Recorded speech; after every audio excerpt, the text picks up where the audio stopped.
my most amazing artist. And how are you today? Today will be a great day. Today we will create alebrijes. First, we will watch a video and look at some real alebrijes. Then we will brainstorm our alebrije. Last, you will create your own alebrije. Let's create. Love, Miss Collier. Let's look at some alebrije. First, we're going to look at a few pictures of some alebrijes. I want you to tell me what you notice. What is similar about all of them? What's different about all of them? Let's take a look.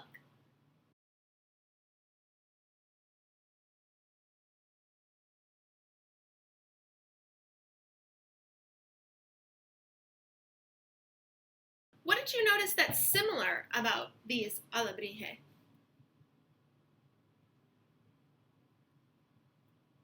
They're colorful. 3 of them have wings. They don't look like real animals. They look like kind of a combination of a couple animals. What do you notice that's different about them?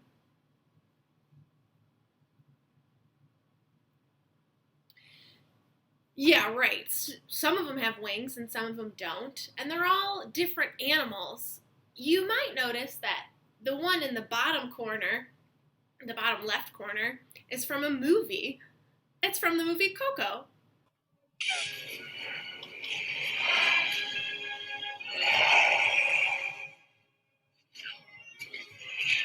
Are those alebrijes? But those are real alebrijes, spirit creatures. They guide souls on their journey. Watch your step. They make catutas everywhere. Welcome back to the land of the dead. Let's talk to one of the artists from Coco and see what he knows about alebrije. After you're done listening, I'm going to ask you for 2 things that you learned. You might have learned more than 2, but at least 2 things. Here we go. Hey, all my Disney fans! I'm headed to an art studio here at Pixar Animation Studios to meet up with Alonso Martinez and talk about the upcoming film Coco. Let's go! Okay, so now I am painting with Alonso Martinez, who works in the character department here at Pixar, and you helped create Pepita. I did. This is Pepita. She's one of the most vibrant and colorful characters in Coco.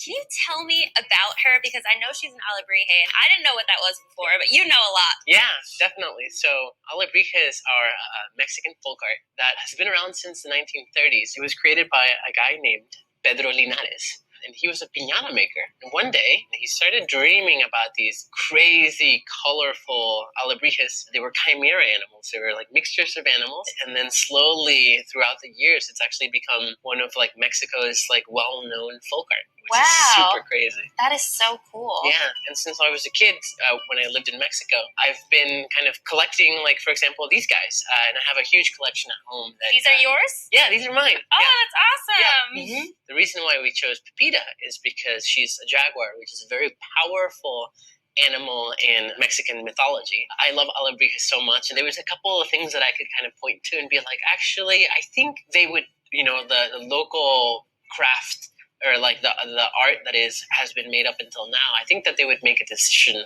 slightly different. So let's kind of like pay homage to it. So you helped create Pepita. How do you do that? Like, what was the process behind that for you? It begins with the writing, and then from the writing, the art department does a bunch of drawings of it. And then when it comes to me, I help translate those drawings into like a digital sculpture. Oh, yeah. Wow. And then once I have the sculpture, then I can actually turn it into a puppet that you can move it around. And then later, the animators kind of like pose her and make her look all menacing and cool. I try to think about what is the character's purpose in the story. Is it like meant to be a sweet character or like a scary character or a dangerous character?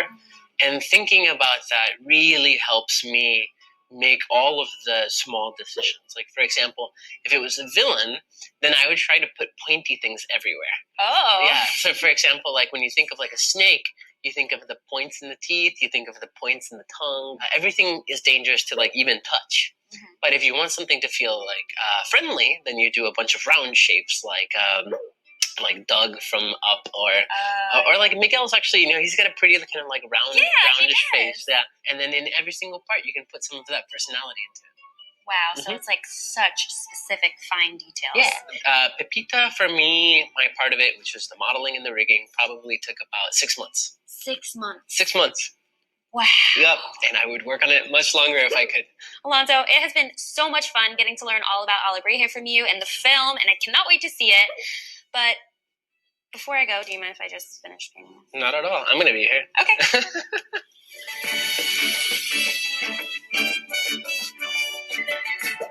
What was one thing you learned about Alebrije?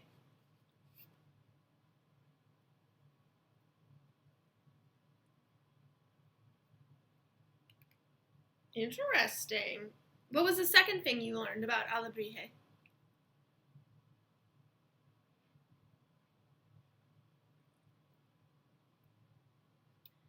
Excellent.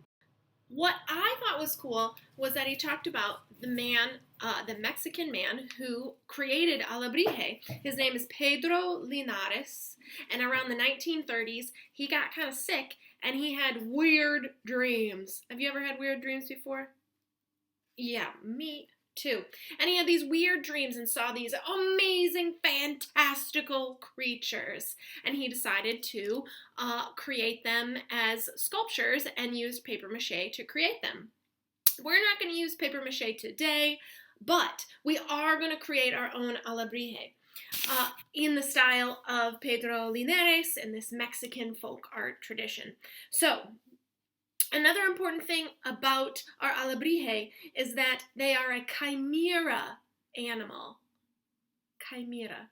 A chimera means there's at least 2 animals combined together. So if we look back at the original Alebrije by Pedro Linares, these are by Pedro Linares, except for Pepita from Coco, we notice that they're a combination of animals. What animals do you see in these pictures?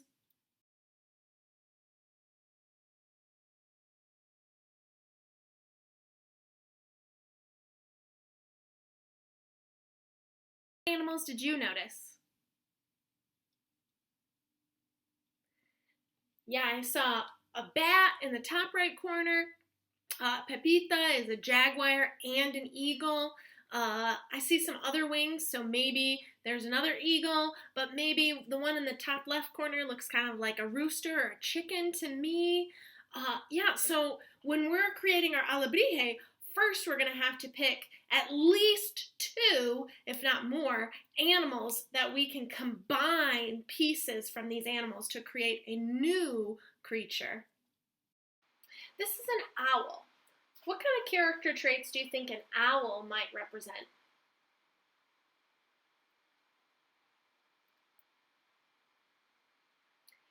Yeah, I would say wise or smart. Maybe that they like to be active in the night or nocturnal. Excellent. This is an armadillo. Even if you don't know much about armadillos, just by looking at it, what character traits do you think it has?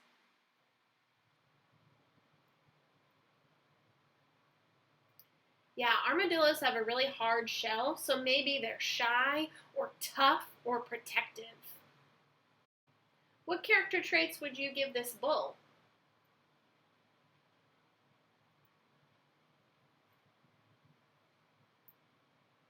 Yeah, I might say strong or big, tall. Excellent. Let's look at one more. Lastly, what character traits would you give these dogs? Yeah, just like Miguel and Coco, I might say friendly, loyal, or kind. Before we pick our animals, I want you to think about character traits that describe you. I picked smart, because I think I'm pretty smart, and I picked tough, because I think I'm kind of strong. And so I'm going to pick 2 animals that represent being smart and being tough. And so I'm going to pick the owl and the armadillo. So Next, I'm going to show you how to draw, or I'm going to show you my drawing of my alebrije, and then you can create your own. Let's draw an alebrije. When I decided to draw my alebrije and I picked the owl and the armadillo, I wanted to pick two parts of each of those animals that would really stand out and look like those animals. So I picked the face of the owl and then the hard shell and tail of the armadillo.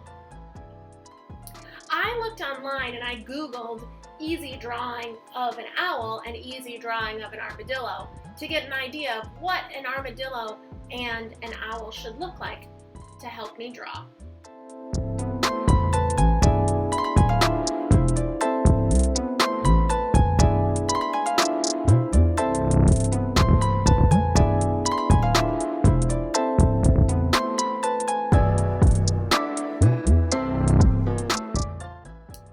Next, alebrije have lots of beautiful line work and designs on them, so I added some designs and some lines anywhere that I could.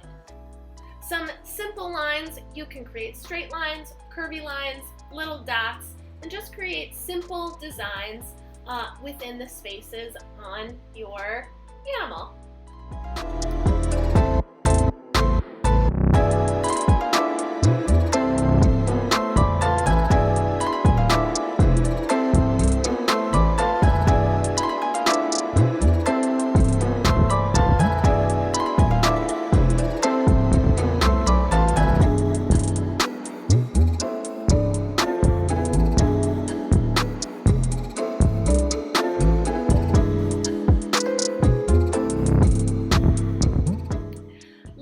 You're going to add color. If you notice, the alebrijes are very colorful.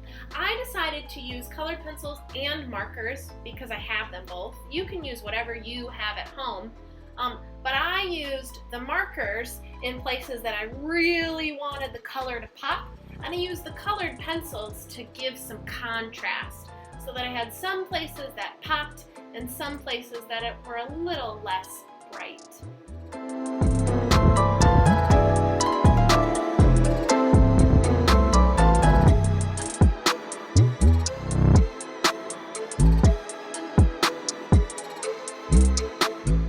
And here's my final alebrije.